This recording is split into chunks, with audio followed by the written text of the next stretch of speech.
Welcome to Decision Space, the only podcast that takes place right here in the space between the turns in your favorite games. I'm Brendan. And I'm Jake. And we are so excited to be here with you this week again. Though we've been waylaid, we've crashed onto planet Arnak. If you're a pre-planner, you know that we were headed for the Crucible.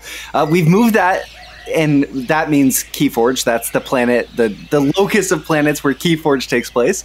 That's going to happen next week. But Jake and I, we were just flying along in our interdimensional spaceship, and here we found ourselves crash landed onto Arnak. So we had to do some exploring and break down this game space. How are you doing this week, Jake?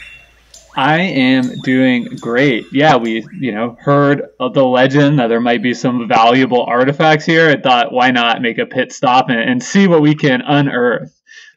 Yeah, it's a part of the galaxy that's pretty active lately. So the radio signals were going off the wire. I'm glad to hear you're doing well, and yeah, that no one was injured in the crash. But let's get into the ratings and slogans. Let's not delay our expedition here of Arnak. So do you want to go first? Sure.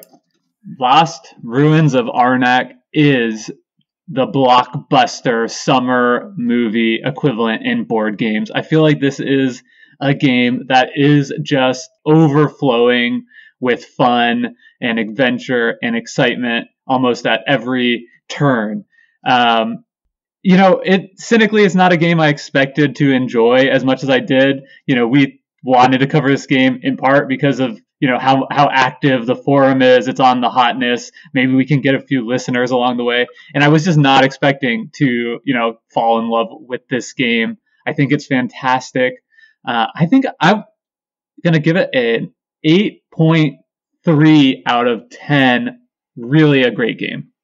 That's awesome. And I really love this idea of Arnak being a blockbuster board game. I think as we get into the podcast, we'll delve more into what that is. And I'm going to read my synopsis. I wrote one this week, but really quickly, I want to respond to what you're saying, which is that so I mentioned this game to you a couple times, Jake. I was like, what about Arnak? And every time, Jake, I think you were sort of like, oh, not another deck builder. And I was sort of like, I don't even know what it is. It just looks cool. But I don't really love the theme. I've never seen Indiana Jones. I'm not like big on adventuring theme, but I will say that the more we've played it, the more I enjoy the theme. But no spoilers, here's my synopsis. The Lost Ruins of Arnak samples key elements from some of the last decade's best innovations in board games. By blending deck building and worker placement mechanisms, Arnak manages to shed turbulent aspects of both and harmoniously creates an iterative but wonderful song all its own. 9 out of 10. I'm excited about it. I've enjoyed this game so much. I think this game is one of the best developed games I've ever played also. Like the design is really good, but the development and the way that all of the pieces mechanically fit together is just incredible. Yeah. I mean, so it's a big hit for us. So definitely, check it out. And should we get straight into some of the decisions here? We should. Well, first, if Arnak is new to you, we have a quick game breakdown for you to help you sort of get settled in within Arnak and sort of have you understand how the game flows generally. So we'll cut to that. And also, I know that there's some percentage of people here who came hoping that we wouldn't be on the Arnak hype train. I'm sorry to let you down. It sounds like Jake and I both really enjoy the game and the decisions it offers. So if you are that group of people, stand by and see why we think this game is so good.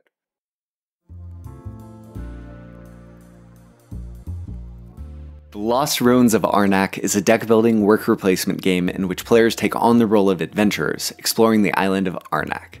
A game of Arnak takes place over 5 rounds, and at the start of each round, players will draw 5 cards from their deck, which at the beginning of the game consists of 2 compass cards, 2 gold cards, and 2 fear cards, which are functionally the weakest cards in the game and slow the player's progress.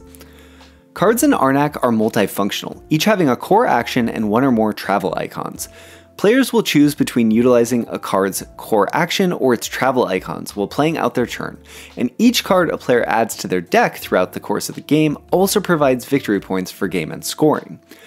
These travel icons are used to deploy the players to archaeologists, their workers in the worker placement module of Arnak, which they'll deploy to different work sites, and if a player is the first player to explore dig site, they'll pay a cost in compasses, but be rewarded with an idol and the opportunity to overcome a guardian of that site for additional reward. In addition to the 2 types of currency in each player's starting deck, gold and compasses, there's 3 other types of resources in the game: tablets, arrowheads, and jewels, which players will collect and spend to defeat guardians or in pursuit of moving up a temple track in search of Arnak's lost temple, functionally gaining them victory points and additional resources each time they reach a new level of the temple track throughout the course of the game. Players will also utilize the game's 2 types of currency to equip their expeditions with useful items and powerful artifacts that improve the overall quality of their decks and lend the game a driving sense of momentum. The player with the most points at the end of Arnak's 5 rounds is declared the victor.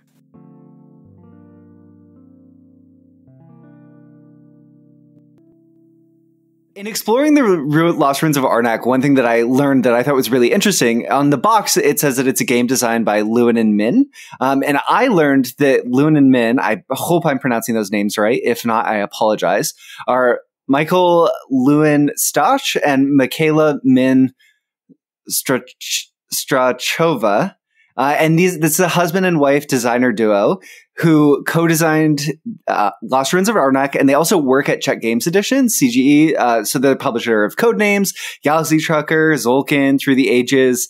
And Lost Ruins of Arnak was published in 2020. It plays 1 to 4 players, and it plays in about an hour or 2, or maybe 2.5 or 3. I haven't played the game physically at a table yet. I've mostly been playing on the Board Game Arena implementation, and I will say a 2-player game you can run through in about an hour. Yeah, and then we played a 3-player game online and over our lunch break in about 45 minutes. It's hard. I've also haven't played it at the table, but it's hard for me to believe this game could run 3 hours to anybody but like the, slowest groups. Sure. Like 4 players learning the game for the first time. Yeah. Yeah. That still feels fair. Long to me. Yeah. I think that's definitely true. So I guess before we get into, we have a really fun way we're going to explore Arnak this week. But before we get there, do you want to take a stab at characterizing the decision space as we generally do to lead off our discussion, Jake? You're making a face at me. I feel like that you might not want to be the one to take a stab at it. No. Let me just, I don't know why this question caught me off guard. That's what we do here on Decision Space. I think the decision space is waxing decision space, probably to the largest extent of any games that we've covered yet on this podcast. And I say that because like your first round out of 5 in this game is so fast. Yeah. You're very limited in what you can do. And then towards the end of the game, like the turns get, exponentially longer and more complex. By the time you get to the last round of the game, you may be taking, I don't know, like 15 or more like individual actions in that turn, where in the first round of the game, you're probably only taking like 2 to 3 max. So you really see that decision space balloon, and it kind of creates this like really interesting and fun pacing to the game where you'll be 3 rounds through the game and checking your watch because it's only been 10 minutes. You're like, we're almost done with this. And then like the next 2 rounds both take twice as long as everything that's come before them. And I think that's certainly a hallmark of a waxing game to the highest degree. Yeah, it's so interesting. Your deck literally gets bigger. So there's lots of like physically waxing elements. The worker placement spots on the board as you explore in Arnak, there just are literally more spaces. So you have more decisions that you're able to make as more people explore them and reveal those locations. Each round, some of them will get filled up, but overall it's growing. And then I feel like there's the static element of the temple that at first made me feel like, oh, this maybe, I don't know. I wondered how that would factor into it. But interestingly, I think in general, we've talked about how some games, especially deck building games, and Arnak is it is a deck building game, but it's sort of an innovative deck building game, I would say. And I'm really excited to delve into why I feel like it doesn't match some of the other deck builders that I've played, and how it's sort of taken spiritual elements of deck building and then made something that feels sort of unique to this experience for me. But overall, it really waxes, and there's static elements, but they don't really impact the decision space too much. No, it definitely doesn't feel like a deck building game to me. And I've seen some people like leverage that as like criticism of the game. Like if you really love deck builders, then, you know, this might not do it for you. If you're coming to this looking for that deck builder experience, you know, but for me, it's like, the less deck building, the better. Like great. Sign me up. I think it's also like, so I want to keep going back to your metaphor of a summer blockbuster. I feel like if Marvel made a movie and they put a heist in it, everyone would say like, oh, it's a heist Marvel movie. And it's not, but it wouldn't feel that way because they couldn't make it a full heist movie because all Marvel movies have to be superhero movies. And I think with Arnak, like, yes, it's a deck builder, but there's so much more going on that if you sell it that way, you're going to mismatch people's expectations. So it's interesting because I just don't feel like it is. And also really quickly, the pacing, I feel like the exposition here is like so slim and then the climax is so large, like you were saying, Jake, and the way that the turn order plays out and just how the rounds go towards the end of the game, that to me feels very blockbustery. Like, okay, we don't really care about our exposition. We're just going to we'll do it really quickly. And it's important. You need to watch it. But then we're going to spend a ton of time in the climax and it's going to be so exciting. And you're going to get to do so many different things and it's going to be bombastic and wonderful. And I think that bombast is really what partially makes it feel like that. It's also maybe really a little bit there's a little bit of randomness in the game. You'll reveal a worker placement tile, and you don't know what type of guardian you're going to face. It feels swashbuckling in that way that other maybe sort of traditional Euro style games don't because of the excitement. Right. Yeah. Not only do you not know what monster you need to fight and, you know, what you have to pay that, but you also don't know what reward you're going to get from going to the worker placement tile. Yeah, it's totally blind, which is, you know, I feel like something that would rub me wrong in a different game, but here it just adds the excitement of it. And I think, you know, to kind of put a pin on that blockbuster metaphor, maybe we'll return to it more, is that it's going to make it a fun experience your first time through. I think that's something that we've already talked about how important that is in game design. But the first time through this game and you're just, you know, you're getting powerful effects into your deck. You know, all the cards you're getting in this game are exciting and powerful to play. You know, you're seeing new monsters, seeing powerful new action placement spots. You know, everything you're doing just feels really fun. You know, and you know, it's going back to that metaphor, right? You're going to a movie. It's a great time the first time through, but some of these blockbusters, you know, when you dig deeper a little bit, you know, you're like, that was so fun. And you're like, and you know, it's also just a great movie. And I feel like that's kind of what I've kind of realized about this. My first play, I'm like, this is fantastic. What a great experience. I don't think there's that much there. And then, you know, the more we've played it with folks in our Discord, the more we've talked about it, the more I've just been like, wow, this really is, there's more than meets the eye. And what meets the eye is a fantastic, fun experience from the jump. Yeah, the game operates in a lot of different levels. And I think that's partially what's making so many different people attracted to the game and why it's really having a moment is it appeals to lots of different types of game playing fans.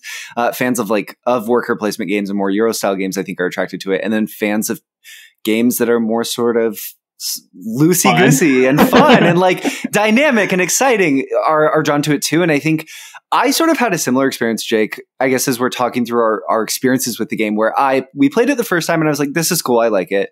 And then I played it again. I was like, I don't really know. Maybe this isn't quite there. And then but I kept playing. And by play 5 or 6, I was like, oh, this is really good. I just don't understand what I'm doing wrong and how I can be even better at this game. And then by play 10, I was like, okay, I get it. I understand the meta. I understand what directions to go in. And I think partially why the game works that way is there's 2 types of currency and then 3 resources in the game that really you're using to interact with all of the game systems. So your deck is made up of the 2 types of currency cards. You have coins and you have compasses. The compass currency has to do with travel and with purchasing artifacts. And the coin currency has to do with a little bit with travel and with purchasing action. So your core deck building, really, not your late game deck building. And I think that one thing that the game does really well with these goods and the currency and stuff is you don't have to understand the relationship between all of them or like the nuances and how different things are costed to have a signpost that you can say like, okay, on this turn, I'm just trying to get those 3 things. And then I'll move my token up and I'll be fine. And like generally you will be. You won't maximize your game because it's a game about planning, but you can have a fun first experience. Totally. Yeah. Yeah. That's pretty crazy. You played this 10 times. I have played this a bunch of plays. I don't know what's been going on, Jake, because I had a similar experience with Star Realms, and these last couple of games that we've done, I feel like have not been good for my sleep schedule.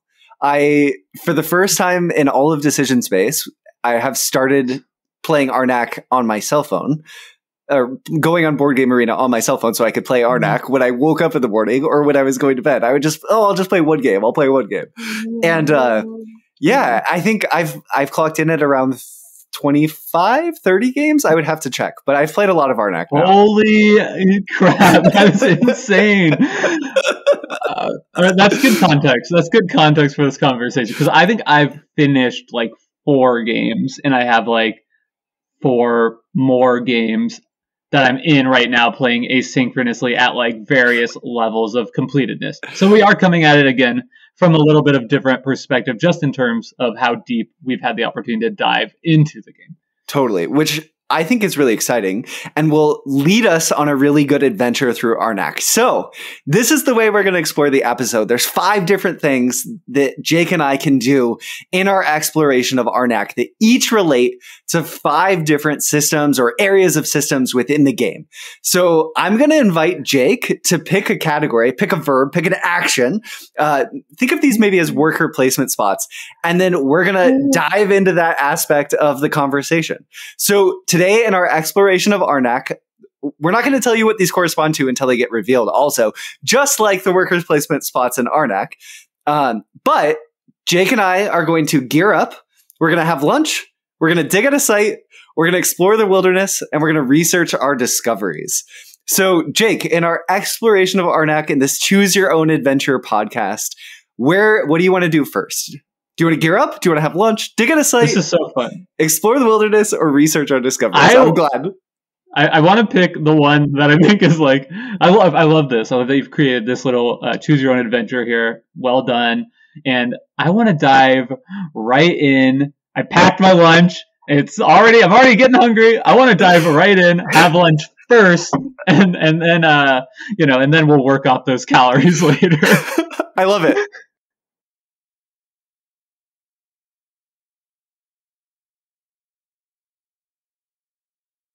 This is an adventure after my own heart. We're sort of like already, no, let's just have the snack now. Then we'll get into the work. So having lunch is deck building. So we're gonna kick off our discussion with all of the sort of deck building aspects of Arnak and really break it apart. So I mentioned this earlier, Jake, but I feel like when you say deck building, a lot of people think of the sort of like wave 1 deck building experience as laid out by Dominion, and I think picked up by games like maybe Clank or Star Realms that sort of say, what does that deck look like, and what does an average turn look like, and how does that sort of extrapolate from there? It sort of emphasizes the importance of scrapping and sort of, I think also the tension between making your deck inefficient versus making your deck, it's all about timing. In some ways with those decks. And also a lot of them start with 10-card decks, and Arnak is actually a 6-card starting deck. Yeah. Yeah, I think there are, I wanted to talk about this first since we already kind of brought it up in our beginning gushing about this game segment. And I think that there are quite a few different things that to me are the reason why Arnak feels so unlike a deck builder. It almost feels like something else. Like it almost feels like it's like an action building game or something where you're like choosing the actions that you'll want to take later on in the game, which makes it feel to me much more strategic, I think, than a lot of deck building games, because you really are like have this opportunity to choose a card and roughly like when you're going to get it.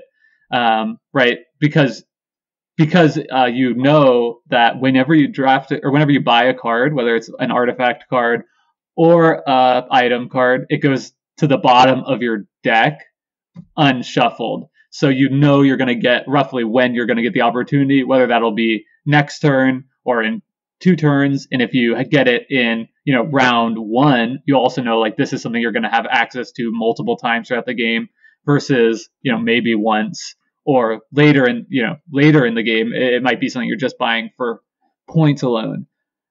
So I think that's something that I know other games do too. I've played Taverns of Tiefenthal, and that has this like mechanism where you're putting the cards on top of your deck. I think what's the one about like fighting space monsters? The deck builder, you know what I'm talking about? About fighting space monsters. It's slipping my mind right now. I'm sorry. We're gonna leave a cliffhanger. We're the worst. We're the worst. This is the worst board game podcast I've ever listened to. About fighting space monsters? Yeah, it's like a huge deck builder. People love it. Everyone at home is just like palm on forehead right now listening to us. Throwing do you know what I'm talking about though? No. Oh my gosh. I'm sorry. I'm Googling it. I wish I did. Okay, you Google it, and I'm going to make a point following up. So I feel like that's one of the most distinguishing characteristics that you outlined, Jake, just that they get added to the bottom of your pile. And it allows you to sort of plan around and make clever combos. But I also think the fact that you don't shuffle your deck at the end of until the end of a round, you can't if you play a draw and your deck is empty, you just don't draw any cards. And that feels really different than sort of something like Dominion, where your whole game plan is really about drawing and cycling through your deck as much as possible, Yeah. The game is Eon's End. Oh. Okay, yeah. Now I know what you mean. It's Space Monsters? Okay. I thought it was fantasy. No, it's like, well, I don't know. We're just going to get ourselves into more trouble with this one. Yeah. Abort. Okay, but back to our topic. I totally agree. And I think a huge distinction too has to do with the way the cards that you're adding to your deck are designed. In that, I think in so many other deck building games, you're picking a card that does one thing, and it's like the way you build your deck is like the way you balance different like commodities in the game into your deck is what's important. So like in Star Realms, like you get cards that are like either like good at defense, or they're good at giving you income, or they're good at giving you damage. And I think that's like very similar to Dominion, right? You can get income cards, you can get cards that are worth points, you can get cards that like facilitate different strategies. Same with Taverns of Tiefenthal.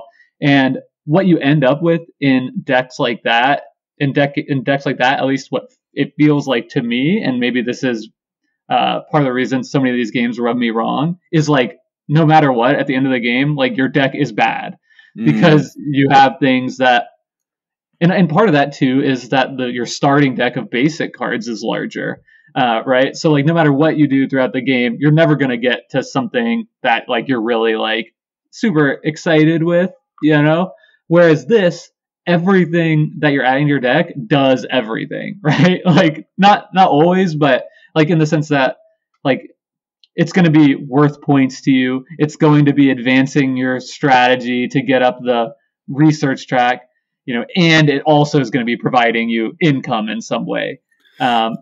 So I feel like your deck just feels so much more satisfying when you get to the end of the game in this than really I've experienced in any other deck builder. Yeah, definitely. I feel like the decision in Arnak to make everything have a play effect, to have all the cards that you add to your deck give you victory points, and then they all have the travel effects. They're all, no matter what, even cards that you would never use to travel, that probably shouldn't even have an icon up there because you would never use it. You still have it because I think they made the important design decision to sort of make everything work on that level. And it's so smart and it works so well. And like you're saying too, Jake, I think scrapping is very plentiful in this game. That's something that surprised me when I first started playing. We've talked about it some in the Discord. Is it's pretty easy, even if you don't get an assistant that helps you scrap. There's lots of cards that you can get that help you scrap, like the axe or the army knife. And then you can just pick up scrapping up the board, and then some of the worker placement spots will allow you to scrap when you play into them. So you can pretty reliably thin out your deck to a point where it can be really effective. And there's reasons to add fear cards later on in the game. But oftentimes when you find yourself doing that, you're doing it knowing that you'll never see them because they'll be on the bottom of the, like, you just buy them into your draw pile and then you're never going to draw again.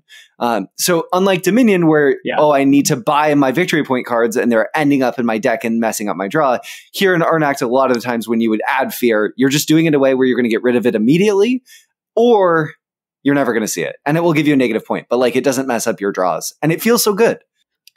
But I very much... Totally. Yeah. The fact... Yeah, just I think what you said was kind of the word I was missing. Is like every card in the game is multi-use, right? So that's just fun. That's like, right? It makes it feel like you have so many more choices versus like in so many of these other games. Obviously, if we're painting with a broad brush, I think Clank is the same, right? Like you play a card out of your hand and it's like a coin, and that's it. And like in this, even the fear cards, which are just worth negative points, like they still allow you to travel. And they're important for travel. The boots matter. Right. They have a lot of value. You don't want them later in the game, but you scrapping them too early, I mean, you always want better cards because they're always going to be better than boots. Yeah. But there is I think you should always scrap it. Yeah, you should always scrap it if you can. Yeah. Yeah. But, okay. Well, really quickly, I think I just want to sort of second and emphasize the sort of action building idea that you had, Jake, because I think it is really important that I don't think we fully explored that idea, and I don't think we need to in this episode, but it is meaningfully different enough that if you don't like deck builders, don't avoid Arnak because you feel like you're just going to bounce off of it because it might feel really differently to you. And it's almost like you're programming your actions for the future with some randomness once you go through your deck completely. Right. And it does feel like, just to make sure we're talking a little bit about the actual like decisions here, like it does feel like you're able to create different strategies. There are like cards that synergize very well. I think we'll talk about like later on, but there are kind of, I see like three sort of main strategies, ways to like approach this game. And like you can definitely build a deck that facilitates the strategy you're going for. So there's a lot of strategic thinking in what you want to buy. And then also like a really satisfying tactical element of like when to buy, right? Definitely. Because, when to buy is so huge in this game because buying costs action. So like you said, Jake, I think we'll get into a lot of that too. And so much of deck building is purchasing decisions, though that's at a different point in our adventure. So dear listener, you'll have to hold up and wait and see if Jake can unearth that part of the conversation. But I think we've consumed our lunch. Yeah. We've gotten through this first step in our adventure. So we have 4 remaining things to do in our time here in Arnak. Gear up, dig at a site, explore the wilderness, and research our discoveries. What are we doing next, Jake? Okay. Now, our bellies are full. I want to seek out and see what's around us, but I think better safe than sorry. Let's go ahead and gear up before we set out and see what we can kind of attach ourselves with. It seems very wise. I'm glad that you're not making us go without any gear into the wilderness of Arnak.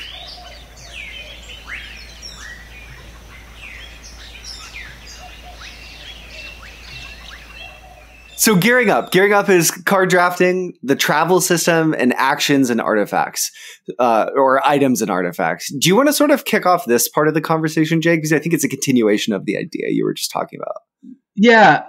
So I think a huge element in this game that makes it so fun to me is tempo. Mm-hmm. So when you're actually choosing to purchase a card, or you're choosing to, go to a worker placement spot, that is a place where I think like the game feels the most interactive with the other people, because in all cases, well, actually not all cases, right? But if you take a card, there's only one of that in the deck. Each card is unique, so you can absolutely like scoop something out from under someone, and also depending on player count, sometimes you can go to some of the actions twice, but very frequently getting to an action first is a significant barrier to entry to getting that action, or it just means no one else can get it. So there's a ton of tempo decisions about when to take the various actions so that you're able to do what you want. And what the decision feels like a lot is like, I want to go to this place first. Like, right, you can easily see the optimal plays, but often the optimal line of play is a sequence that could be very easily interrupted by somebody else. So when do you choose to do something a little less optimal to secure an item that you really need, or secure a bonus for being the first person to reach a certain level on the research track? Yeah, definitely. I think that there's a real sense of scarcity in terms of everything in the game. You only have 2 archaeologists. We're not talking about the worker placement, but so there's only 1 card of each type, and you're really, I think when I first played Arnak, I just sort of bumbled through the game and just was picking things that seemed like, oh, this seems pretty good. And they probably were. But one of the things that I think once you've played Arnak more and more, you start to appreciate how important the decision of when to buy what cards really matters. And I think I'm juxtaposing these right now because a lot of times when you're making the decision to buy a card, you're making the decision to do that before exploring at a site or before moving up the research track. And you're making that decision because you feel it's really important for your strategy to have this card in your deck. And if you don't buy it, there's a chance before the turn gets back to you, someone else will buy it. And that could be devastating. There's a chance that maybe you only have 1 coin sitting at the table. No one maybe will know what cards are in your hand. Or maybe you have played out most of your cards and they do know, and they know you're not going to be able to get another coin, and they can afford to just spend their turn blocking you from buying the 1-cost coin card, like a trowel or a pickaxe or something, 2 really good 1-cost cards, and really block you from your strategy. So there's this nice parallelism in terms of worker placement blocking and deck building blocking that I think Arnak draws that comparison between and makes it a part of the game. And I think in terms of Arnak, one thing that's very important in terms of the card drafting is the first row of cards can really impact the shape of the game. If they're all pretty expensive, that's going to create a really different feeling game of Arnak than if they all come out and they're 1 and 2 coin cost cards and everyone's adding them to their deck in the beginning, and they're going to have this really powerful round 2 versus maybe a slower round 2 as you build up. And then there's going to be this explosive round 3. So I completely agree in terms of the timing being so important about the cards here also. And then also, Jake, maybe it'd be good if we talked about the Moonstaff system, because that's another way in which sort of timing factors into things. And the Moonstaff system, I think, is very clever. So as Jake mentioned, there's 2 types of cards in the game. There's artifacts and items, which the items are sort of like the action cards that you're more reliably playing. The artifact cards are action cards too, but the first time when you buy them, you get an effect. And then if you want to use it again, you have to pay a tablet. So I find these are like one-shot actions for the most part. Some of them you want to add to your deck, the artifacts, versus the items, which really you're going to be using over and over, and they're like your bread and butter. And the Moonstaff system is such that at the beginning of the game, there's 1 artifact slot, the sort of more late game cards, and 4 item cards, the more early game cards that you want to be the bread and butter of your deck. And I don't know. It's very interesting how it sort of pushes you in certain directions, but there's times late game where you might really want a certain item. So that culling and getting smaller, depending on the cards that you've drafted and that sort of thing, can really affect your decisions. I think it's such a smart innovation, and I mean, maybe something similar has been done before, but it's exactly like going back to the blockbuster thing. It's exactly the kind of thing in Arnak where you like see it the first time and you're like, oh, that's a clever hook. I like that. And then the more you play it and you're like, wow, this system does so much for the game, because in so many other deck builders, at the end of the game, you're like, oh, cool, I have income, but like I need to be doing damage or doing something else, right? It would have been like, oh yeah, I can buy this card to add it to my deck, but that's not going to help me at all. Like that happens in Star Realms all the time, right? Yeah.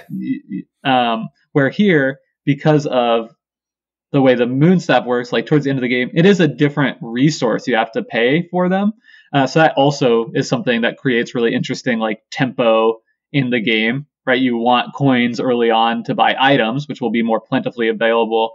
And then towards the end, you want compasses, which allow you to buy artifacts, which will be more plentiful at the end. So that also, creates a sort of arc in the game, and it makes the deck building, buying more satisfying in the late rounds. So it's like, you see it and you're like, that's neat. And then you pull back the surface a little bit and you're like, wow, that's actually like really smart from a design perspective.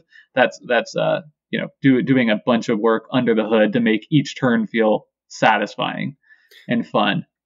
Yeah, definitely. And I feel like another really smart, you talked a little bit earlier too, Jake, about the sort of different vectors that all exist on a card. So every card has victory points. Every card has travel icons, the sort of things that let you explore.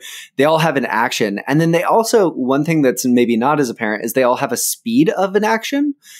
So some cards are instant effects. So there's cards like the Gold Pan that you play it and you instantly get 2 gold. Or there's other cards in the game where you play it, but that counts as your main action in the game. And that goes back to tempo, where Arnak is really a game about planning and about timing. And the one thing that, as I've played the game more, I've come to understand the power of those instant effect cards, because they give you so much flexibility, not having to spend a whole turn to take a main action. And some of the main action item cards can be really powerful and get you a lot, but it's taking a whole turn to play a card at the start of a round to build up resources is a big cost, because you're giving up a shot at one of the worker placement spots early. And I think that it's just so interesting. Or a card or a research track.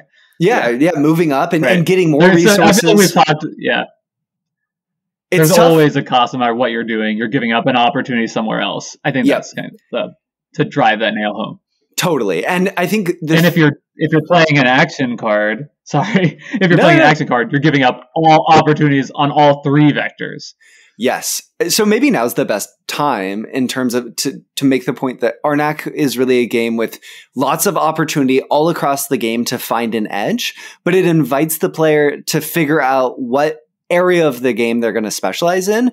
And in terms of the decisions that come along with the card drafting, I think it's, for me, one of the most rewarding ways in which that happens, because I think it's one of the most high agency ways in which you can do that. Early game, you're building out your deck and you know what actions are going to come later. You have really high agency. There might be a little bit of randomness, but like you said, Jake, because they go on the bottom of your deck, you largely know what you're going to draw into, not always. And then later on in the game, when you buy an artifact, the fact that those trigger and you get the effects immediately, that I think also contributes to the sort of action selection aspect of the deck building, is that some of the cards you buy, you just do it. You don't have to wait. It's better than it going on the top of your deck. You just get it immediately. And those feel so powerful, and it gives you a lot of flexibility in your strategy if you've invested in the compasses to buy them. Totally. Yeah. I think, one thing we were talking about a little bit on our Discord is it feels like because of the design of the actions, artifacts, and then the research board or whatever, the research track, like it always feels like you're executing a plan and strategizing for your next plan. Anytime you do anything, you're like, yes, I'm moving up the track to get this achievement, or like, and that means like, that's giving me this reward, which is helping me to buy this thing over here. Or I'm buying this thing over here, and I get to do this action, which is helping set up my next move. And I think like the way the artifacts are designed to give you that action right away. I mean, it's essentially half the cards in the game that you'll be available to buy are giving you an action right away, is a way that it takes that theme of executing and planning and puts it into the actual, card drafting element of the game, which is normally in these games a purely sort of strategic, right, deal where it's, it's something like I'm buying this to do later. And here it's like, no, like you're buying this to do later, but also do it right now. And it's like, yes, like that feels great. Totally. And that's the fun, exciting moment that feels like like a summer blockbuster too. And I think the fact that the artifact cards have the sort of constraint that when you want to play them out of your hand, not just when you buy them, they cost a tablet, gives so much texture to the cards. It's such a simple rule that just applies to a whole swath of cards. And they could have sort of made a design decision to say like, oh, this card costs a compass to play and this card costs a arrowhead to play. But they showed a ton of restraint. And I think that it pays off in spades. And it also gives them so much texture to play with the design of those cards, because there's certain artifact cards that once you buy it, you're really buying it as the action and you never want to play it for paying a tablet. It's just, that's a blow up. If that happens to you for certain cards, it feels so bad. Like I'm thinking of maybe the one where, yeah, there's always exceptions, I think, like in most games. But like ones that give you fear cards, you probably only want to do those once because the cost of them is really about timing flexibility, that you're getting a jewel and a fear card right now. You're probably doing that because you need the jewel immediately, but there's probably better sources of getting jewels in the game than playing that card over and over. But there's other cards like the War Club. This is an artifact that costs 4 compasses. And when you play it, you defeat a guardian. That one, you just give it to me in my deck in round 2. It's going to feel so good, and I'm going to build my whole strategy around it. And I think that it gives a lot of flexibility in the sort of types of strategies that you can go for, depending on what artifacts are out there early.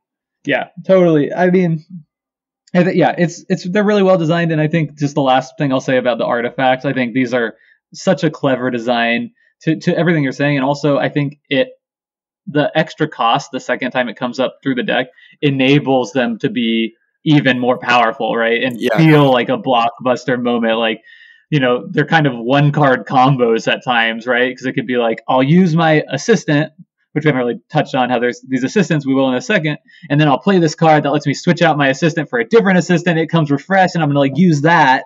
It's like a 1-card combo. It feels so great. Like you're doing a lot. And, if you could do that every time through the deck at no cost, it might be too powerful, but having that small constraint on it enables them to really blow up some of these effects. Definitely. And preserves a really strong sense of momentum in the system, because you don't have this stop and start sort of jerkiness of, okay, I'm going to buy a card, and then when I get it, it's going to be really powerful. It's just like, okay, I'm buying the card, I'm doing the thing, then I get to do this thing off of it. And I think that's the sort of combo-ish nature that you're talking about, Jake, that just really carries the game forward and forces it forward once you get to this sort of third round on, where players can plug in these artifacts and just run with it. Yeah. By the end of the game, it can really feel like you've got you're playing a game of Magic all of a sudden. Like all your cards are you have no more of the cards that are just basic. Like you've scrapped them all. You scrapped all your fear, and all your cards are like, draw 2 cards, gain a compass. And you're like, okay, I drew these 2 cards. This one lets me like reuse my researcher. It gives me 2 compass to buy an artifact. I'll use that now. That lets me draw 3 cards. And and I have this, I can exile to move my worker guy to a different place. And it's like, you can really create decks in a really short playtime that feel, only 5 rounds, right? It's a short amount of time. And yet at the end of the game, the deck you've created, to me, feels more satisfying than decks that I've been able to come up with in literally any other deck builder. Yeah, I definitely agree with that. And I think that partially in terms of the purchasing decisions, I feel like I've been invited to make more interesting purchasing decisions because of the way in which you're juxtaposing these 2 different types of cards that do fundamentally different things, and the timing within the system, that it just creates these really interesting decisions. There's also cards that are sort of one-shot exile cards, the items like the hot air balloon or the flask.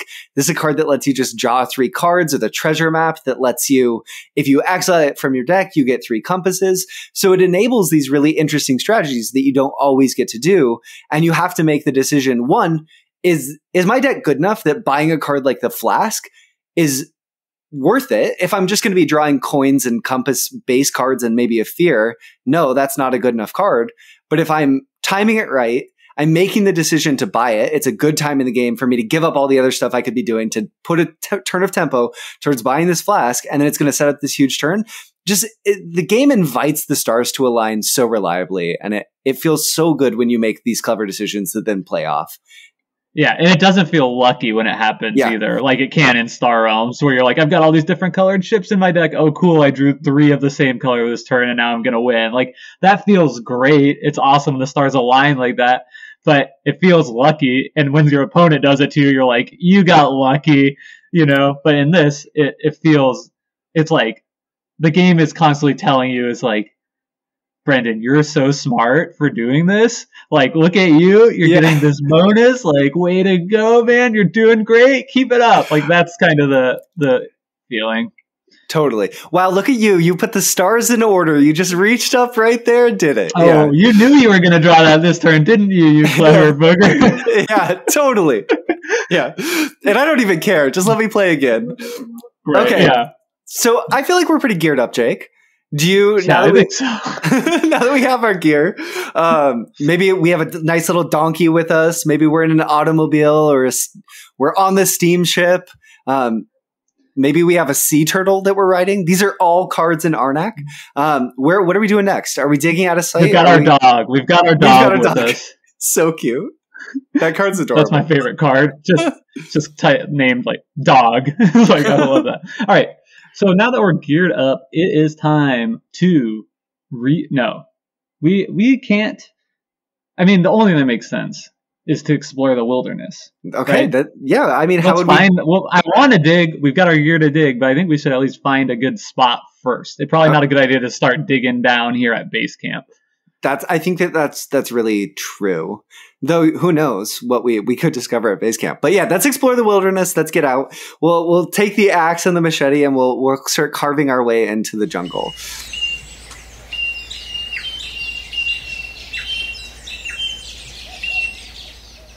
So, explore the wilderness. This one's, I bet you could guess if you played Arnak what we're going to talk about. And that is the exploration and idle system. So this is the system within the game. You start the game and there's sort of 3 tiers of worker placement spots in the game. You always have tier 1 available. That's basically where Jake and I ate lunch. These are your sort of like campsite actions. They're the most base level actions in the game, and they're the least powerful. So you really are incentivized and pushed in the game to start exploring. So in tier 2 and tier 3, they're at the start of the game. There are no revealed action spots. They're all hidden and randomized. And if a player is willing to spend compasses, they can go and reveal one of those worker placement spots, and they'll get the actions for them immediately. They'll have to fight a guardian. We'll talk about that in a minute. They'll also get an idol that they found that gives you tons of flexibility later in trading it in for resources or keeping it for VP. And you also, I think even more importantly in terms of the decision space of the game overall, have created a new worker placement spot in the game. So what this does really is it creates a dynamic amount of worker placement systems that we're not going to talk about yet, because I said that this is about just the exploration system and the idle system.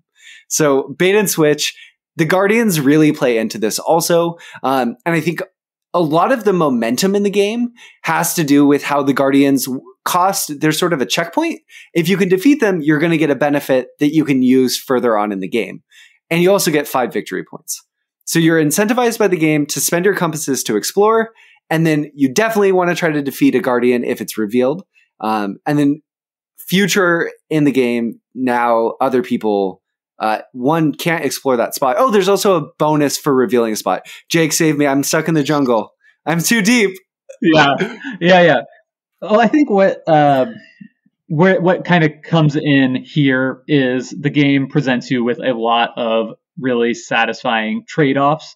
When you're going to explore a space that costs 3 compasses. So that's like the amount for a really good artifact that we talked about earlier. So, when you're making these decisions, you're really picking that over something else in the game, right? When you're paying resources to fight off a guardian, that's really good. You get a lot of points out of it and you get a benefit, but those are resources that could also be spent moving you up the temple track, right? You could certainly play a strategy where you're just wait for other people to uncover stuff and go there. And that can be effective too. And just, really commit to racing up the temple track as much as you can.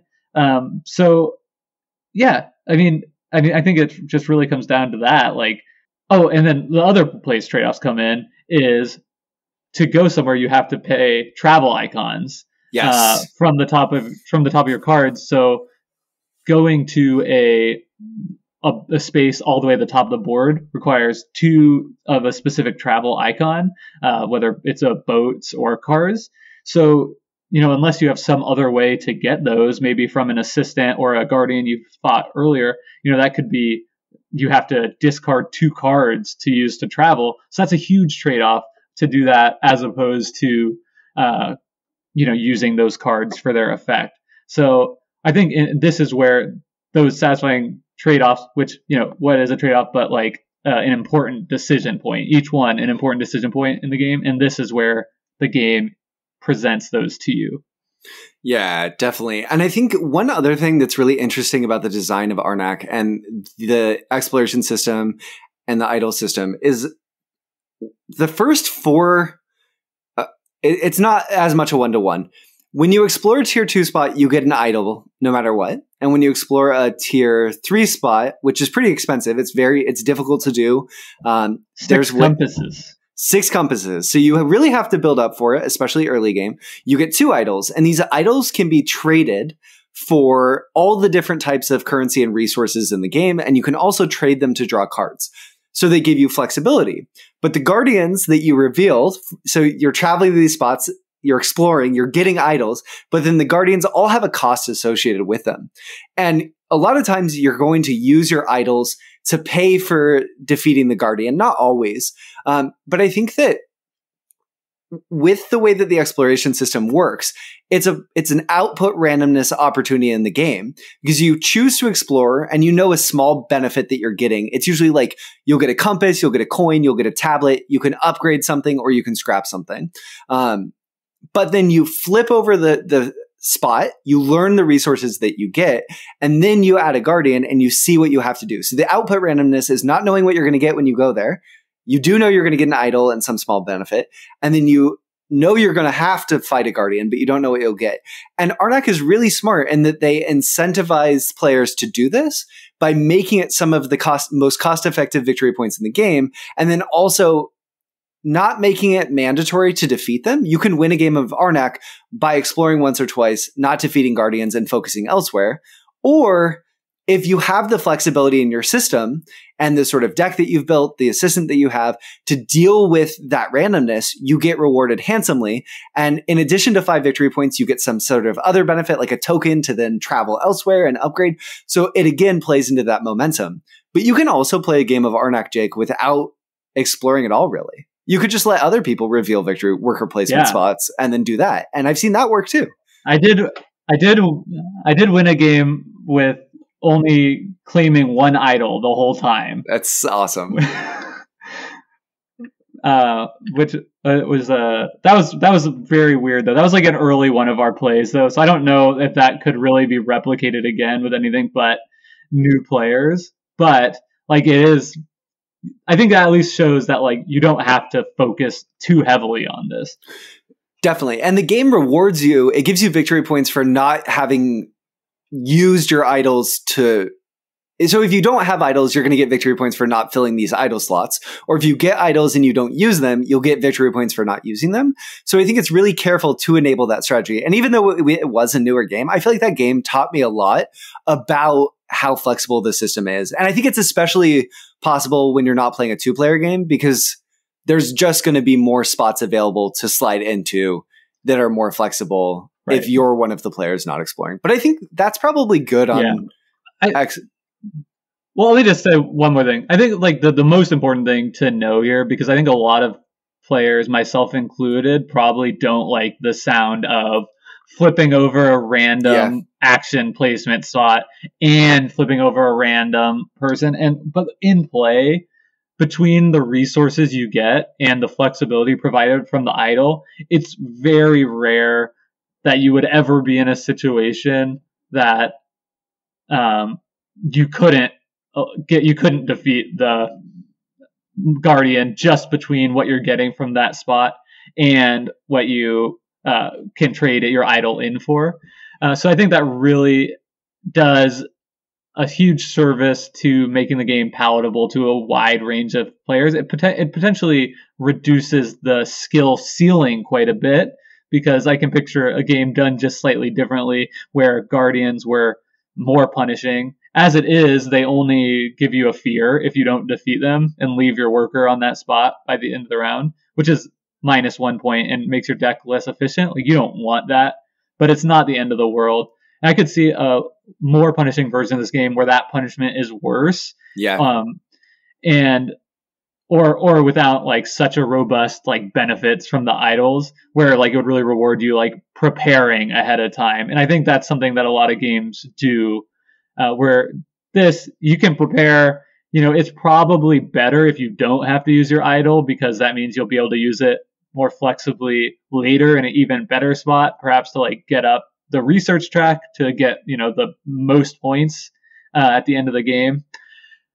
But like you can pretty reliably go to a new place, explore with no other resources, and you don't feel too scared doing it. Yeah, definitely. I think that's really fair. And the opportunity cost of not defeating a Guardian is high, but it's not going to sink your whole game. So sometimes you can take the risk and go somewhere where, only if this one flips. I think the final thing I'll say really quickly too, one thing that was really illuminating for me, Jake, was 11 of the 15 Guardians require an arrowhead to defeat. So it really focuses. Yeah, it really, I think in terms of costing and design, focuses the game. If you get certain assistance, it's going to make you more effective at this area of the game. And one of the ways that they do that is with the assistants that give you arrowheads for trading for things. That's interesting. That's a good tip. That's a strategy tip for you listening at home. Beat your friends at Arnak. Get a arrowhead before exploring. Yes. Okay, so we've explored. I feel like I see a dig site coming up. Unless we have to dig different plants. I feel like you gave me no choice here. It's time to dig.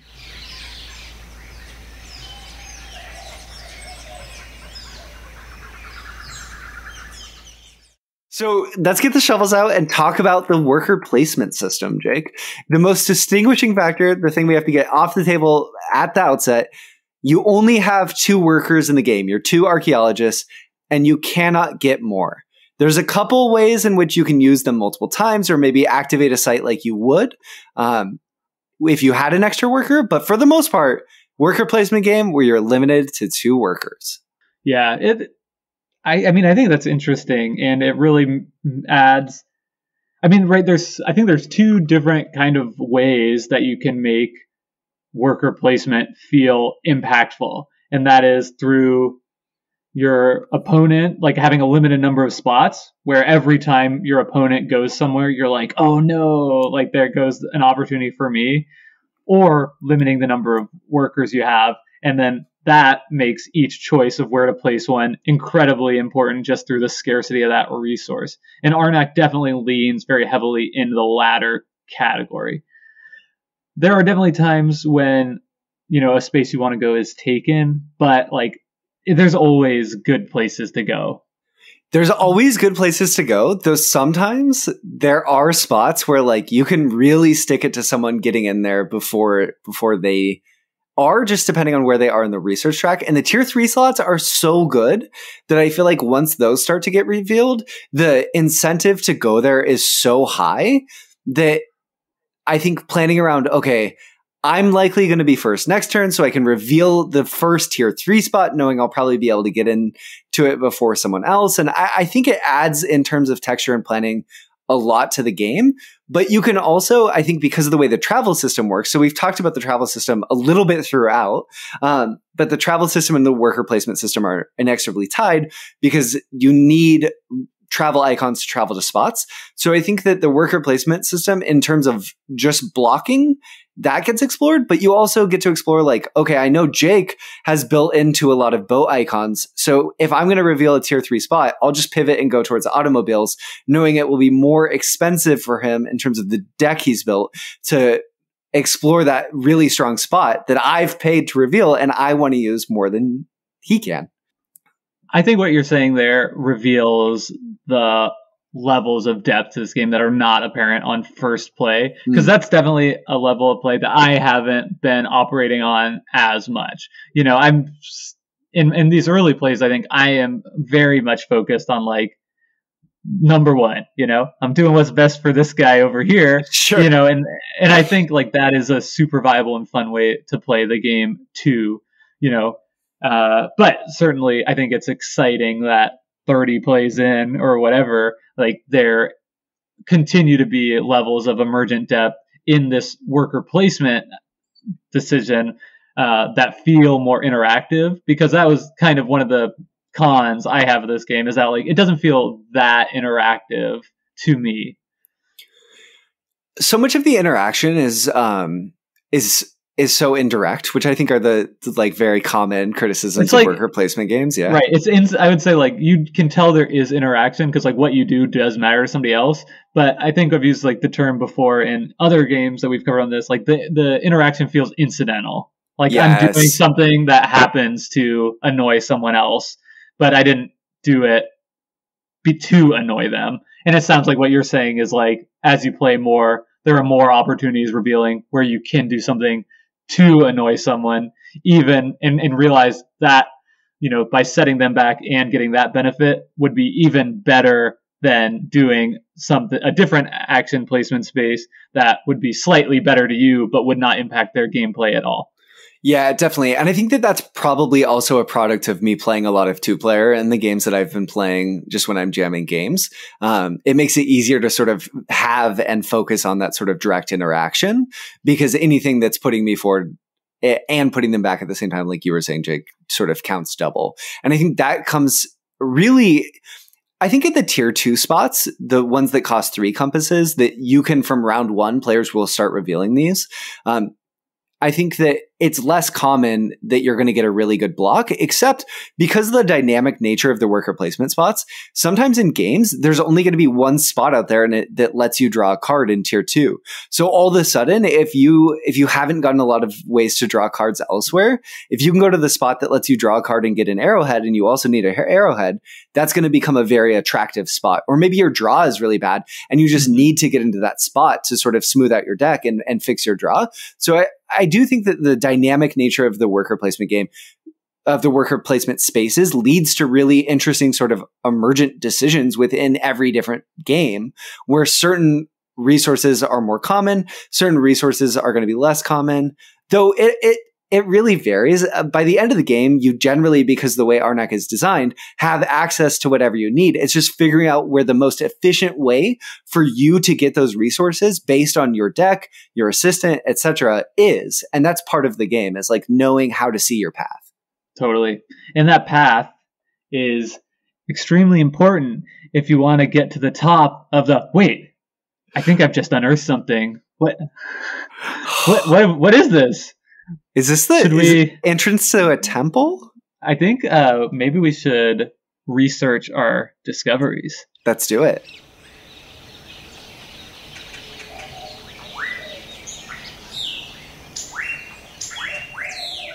This is such an important aspect of the game, and it takes up roughly a third of the game board on Board Game Arena. I think it takes up about the same on the physical table as well, and I think that it plays as or equal to more importance than that. And this is really a research track that you're moving up throughout the game, and every time you reach a new level, you're getting a bonus from it. So no matter what you do in Arnak, you always get something. And I think that's what Jake was talking about earlier, where everything you do feels like you're fulfilling your plans and also planning for the future. And this research track plays into that so much. There's also 2 different icons, your book, your magnifying glass, and your book. And you're really, I think it makes you feel like you're like using them as a team to like leapfrog up this temple track a little bit, in a way that to me is very fun, figuring out how to sequence it, when it makes sense to let your magnifying glass get ahead, because your magnifying glass always has to be ahead of your book. They can be on the same level, but your book can never go ahead of your magnifying glass. And your book gives you really important actions. Of course. Yeah. And of course that makes sense, like in real life, because, you know, you have to look at something before you can write it down in your journal, what you found. Yes. When I told Bridget, my wife, that rule in the game, and she's a PhD archaeology student or archaeology PhD candidate or whatever, she was like, she like loved that rule. Just like, yes, like you have to like carefully observe before you can write down your discoveries in the journal. I just think it's like just another one of those like warm touches to this game. Like it does an important thing for like mechanism wise, but it's just a way that like this theme, which is not, you've mentioned before, the most unique one in the world, perhaps the most interesting one in the world, but it just adds these warm touches. Like there's that, like there's card that's just dog, that's just like, it just makes it feel nice. The way this theme is portrayed is, I think, like honestly, like the best possible outcome for a game like this. Like it just feels, I guess I should say, like it feels so sincere. I think if they had gone a little more like serious and tried to make it like scary, that like would have kind of fallen short. And if they had just gone like more goofy too, it would have made it feel maybe just like a little bit more unserious, like a game not to take so seriously. But like I think the sincerity with which they treat the subject matter, which is inherently a little silly, is endearing. It's also, I feel like I don't know if I would have answered this question this way before playing Arnak, but I think I'd rather play a game with a theme I like slightly less, but have the theme executed almost perfectly, than play a game with a theme that I like more, but not executed quite as well. And Arnak is nothing if not a near perfect executed vision of what it set out to be. Right. Okay, so research talk track. A little bit about the research track. Yeah. I think let's talk about like signposting a little bit here, and maybe we'll talk about this more in another episode. But this is kind of an idea I had to ask you. I was like, because when we were talking about games on Discord or whatever, you keep like, like this is such good signposting. Like, Brendan, what is? I had to like after a while of just like nodding, like yeah, totally, dude. I had to like ask you to like stop. I was like, Brendan, what do you mean when you say signposting in relation to games? And I really appreciated you asking me what that meant, and then I felt bad for using it, just assuming, because I think it's kind of a term that I picked up from listening to Mark Rosewater talk about Magic the Gathering and the way that they design cards in that game, and then I've sort of applied it elsewhere. And the idea is that signposts are elements of a game that tell players what they should be doing next. And the research track is signposted all the way up. It just tells you, do you want to move past this point? Pay this. So even if you can't plan, I think just even just real quick, I think like just even the fact that it takes up like a third of the board is like, that is like the designer like waving a red flag. Like, do not ignore this. Like, it will not go well for you if you ignore this. Totally. Yeah. It itself is a physical signpost because of its size. Yeah. Exactly. Yeah. Perfect. And then also for players who you don't know what spots are available. So you don't know what might be happening next if it's the first time that you've played the game. So you need some indication of what to do next in Arnak, what your next goal should be, your most immediate goal, and the cost to move up these different rungs. So the temple, if you haven't played, is essentially just a bunch of different rungs on a ladder. And every time you want to move up a rung with either your magnifying glass or your book, you have to pay the cost of that. And there's different paths up, and they'll link back together. So maybe you could take the left path. They and you'll fork, pay. Yeah, they fork. Yeah. So maybe if you take the left path, you'll have to pay this resource. And if you take the right path, you'll pay this one. And if you get to them first, you also get a bonus, a benefit. That's going to be really important. But in terms of what Jake's saying of signposting, I think that this is the research temple is the important glue that helps make the game approachable for anyone that plays, because you always have a sense of like what you should be doing, and you always know how you can try to plan for the future, though it does become a point of interaction. Because if you see someone sort of going and they've committed to a point and you can tell that they only have the resources to pay for one spot, if you can research that slot before them, you're not going to block them from that slot.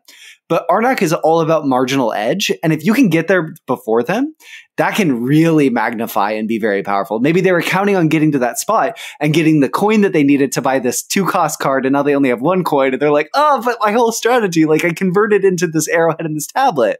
So I think that there's a lot of interaction going on here also. Also, there's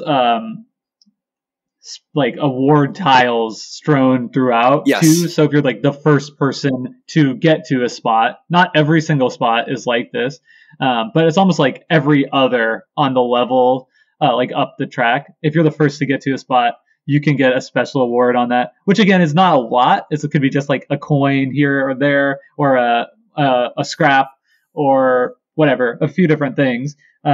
But, because it's such an incremental advantage, like getting a coin that allows you to buy a card that you're then going to be able to draw next turn is huge in the game. So that's cool. And then the other thing I want to say about the research track is like, I've been so impressed with how well it just makes like me think like everything is so well weighted and calculated, because every time I get to the end of this game, I either have like exactly enough resources to like get to the very top, or I'm like one resource short. Like, and it does this really clever thing too to like guarantee that, where once you get to the top of the track, which you really want to achieve, I think, with at least your magnifying glass. Yeah, with at least your magnifying glass, to do well. It seems like that like almost needs to be part of your strategy. And then how much you want to move up your book behind it, that could be a viable, if you want to go like the research track strategy, that means like you're moving your magnifying glass all the way up and like you're trying to get your book up high too. Whereas like other strategies would be like, I'm trying to explore and defeat guardians and I'm getting my magnifying glass to the top, or I'm like trying to buy a bunch of artifacts and I'm getting my magnifying glass to the top, because that's so many points.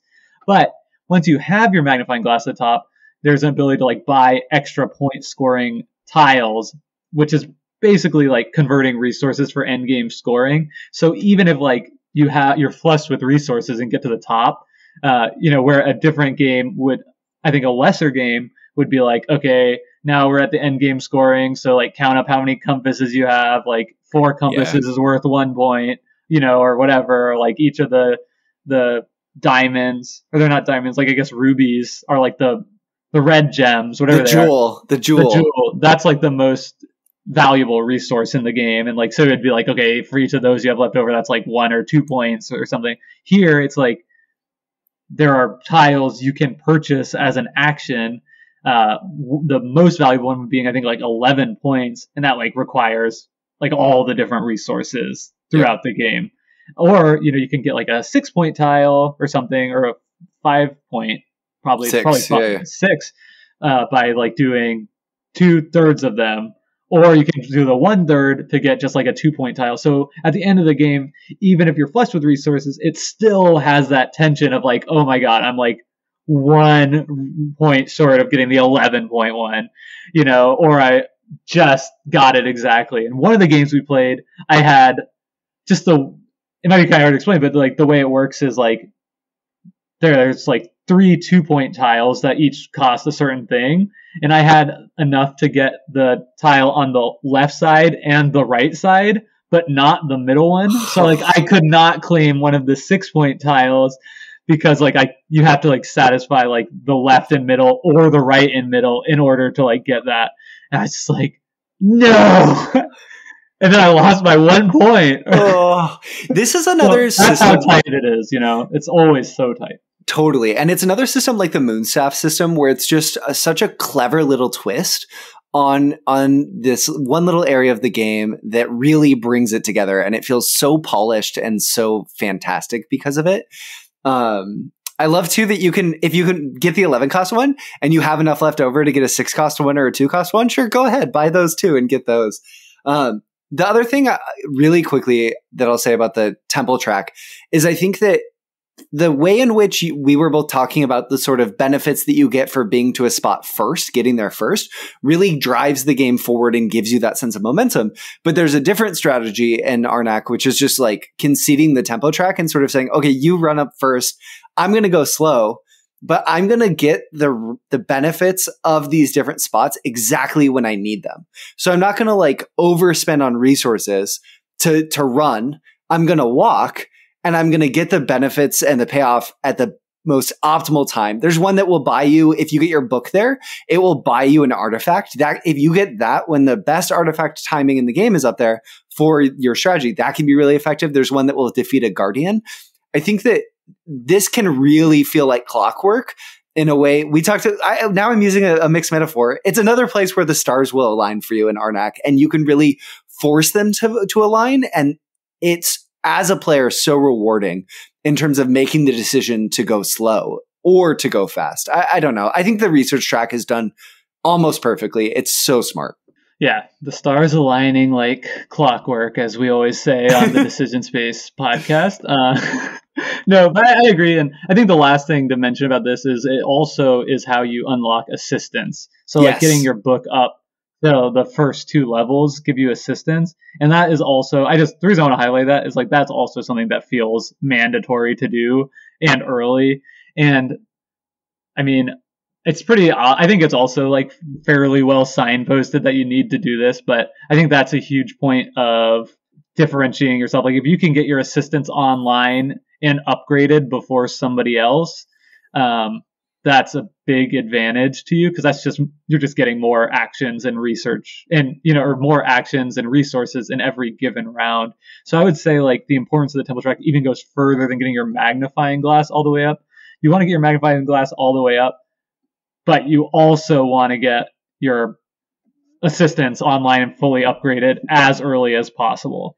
Yeah, even just on Board Game Arena, in terms of talking about signposting, Jake, the assistants are just tiles. So once you get to the assistant track, you can take the assistant tile that you want. There's 3 available, and then it shows you an action that you can do, and they're double-sided, so you can upgrade them to be more effective.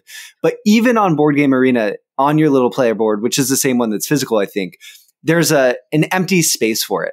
I think in a less well-designed game, it would just have, it wouldn't have like an outline of like literally where this goes. Because I think that empty space is just like Jake is saying. It's a card off the side. Exactly. It's saying like you need to fill this in, like fill it in, because we all as humans, we like seeing the completion, and it just signposts enough to say like, no, this is a system you have to interact with. Yeah, I agree. And I think I mean, I don't know. Do you have turbulence? Is there a little bit of turbulence potentially coming along here? I think this is a good time for it. Because let's do it. The only thing I really want to say is like, I think this is something that would grate on a lot of players, which is that like you have to get your magnifying glass to the top. You have to upgrade your assistants and get them online early on in the game. And I think some players who maybe are players that like what they really like in game is like to explore and like discover like unique new strategies, and you have like there is a lot of room to explore, I think, outside of this, but like this has to be part of your strategy. So I just think like you probably listening to this, you probably know who you are, but if that sounds like something that might annoy you, of like certain things in the game being more or less mandatory to do well, then I think it probably would annoy you in Arnak. Yeah, I definitely don't think Arnak is a game that is on rails, but I think because the destination, for the most part, has to kind of be the same, it can be frustrating that you sort of end up walking the same path multiple times. And this game, you might focus on fighting guardians, or that game, you might just really focus on not exploration, that would be fighting guardians, or like really building out your deck, or like getting a ton of resources and using the assistant that gives tablets to utilize those powerful resources multiple times. But more or less, it is a game where the destination's the same. And I think that might be my only point of turbulence too, Jake. Yeah. I think like the Blockbuster movie, it's great the first time. And the reason I first thought of that was because after playing the first time, I was like, that was so fun. I can kind of see this being samey. And the more I played it, the more I've like unearthed and like think like, okay, wow, there are a lot of interesting decisions. There are like a lot of fun builds you could come up with for your deck.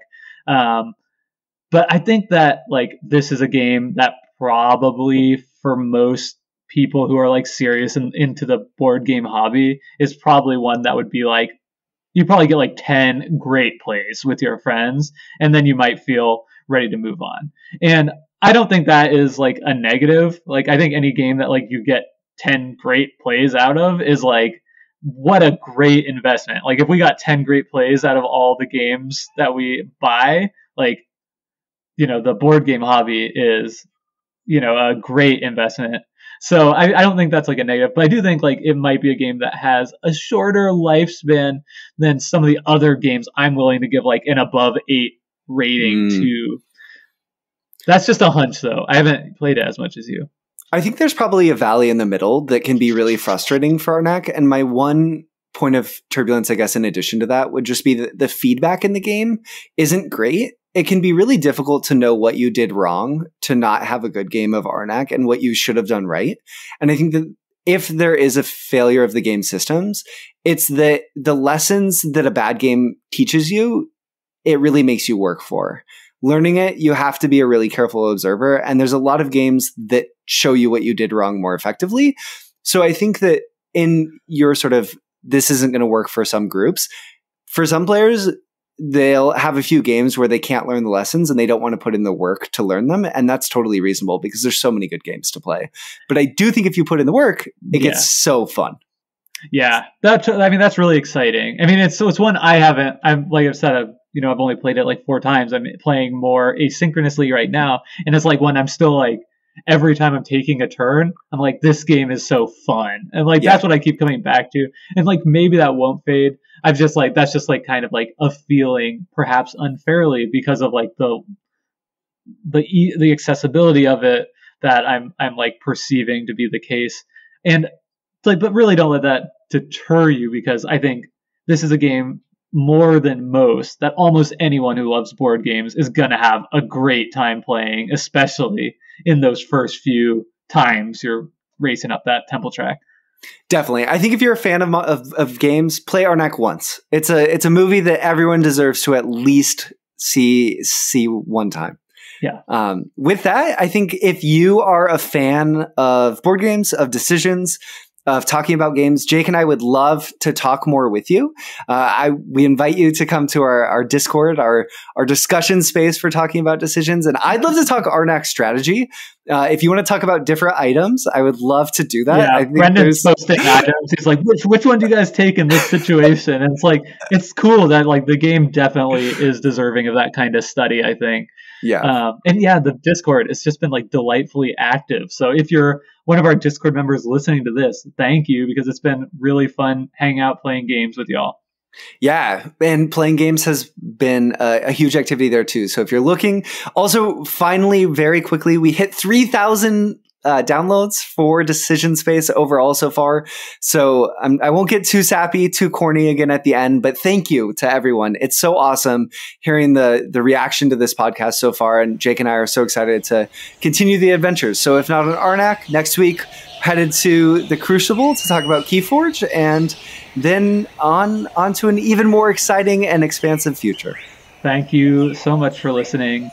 Bye, y'all.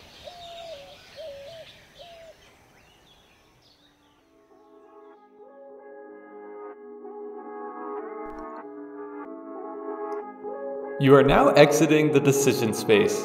Thanks for listening. Please take care and enjoy the rest of your game.